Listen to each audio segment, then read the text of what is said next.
from Sugar Creek, Ohio, which is in Tuscarawas County.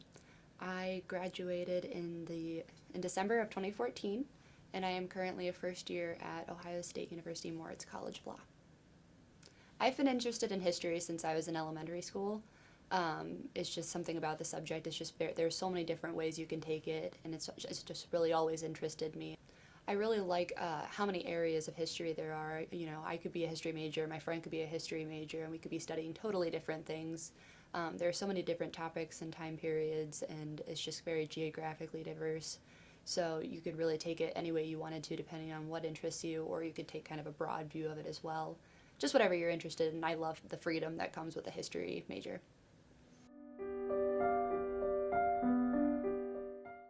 The topic of my thesis was the American investigation into Hitler's death. I chose it after I did a study abroad program on World War II, and I had taken a class with Professor Conklin. So I had approached her about possibly coming up with a topic, and she knew that I was interested in World War II, and she put me in contact with Sarah Douglas, who was a grad student who had been working on a project for the British investigation into Hitler's death, which was very, very interesting. And they were kind of looking for someone who'd be interested in looking at the American side of that, if there was an American side of that. The Undergraduate Research Organization is really great. They give out grants, and they really like to give out grants to people who are doing research for the first time. And so I received a grant through them, and I was able to go to College Park, Maryland, and stay in the D.C. area for a week and do my research at the National Archives. And as I recall, the thesis that you started with, I mean, the documents didn't bear out what you hoped to find. And so you had that very interesting challenge of saying, okay, the documents are leading me to a different conclusion. What do I do with that? And how do I write that up? Because it's not what I expected. And so that's how we work as historians. The original question was, were the Americans helping the British in the investigation? Were they conducting their own separate investigation, or was there something else going on? And I kind of thought it would be they were either helping or conducting their own, and what happened was there was kind of something separate going on. So it wasn't really, I mean, they did conduct some of the investigation, but they really were, it seemed like they were focusing more on the coming Cold War and the tensions with Russia, so it was just not really at all what I had thought. The British were conducting this very, very large-scale investigation into his final days, and where he was. They were assuming that he was dead at that point, but they wanted to be sure. And the Americans had some of the prisoners of war, and so they had done some of the interrogations, but it was not on the scale that the British were conducting their investigation.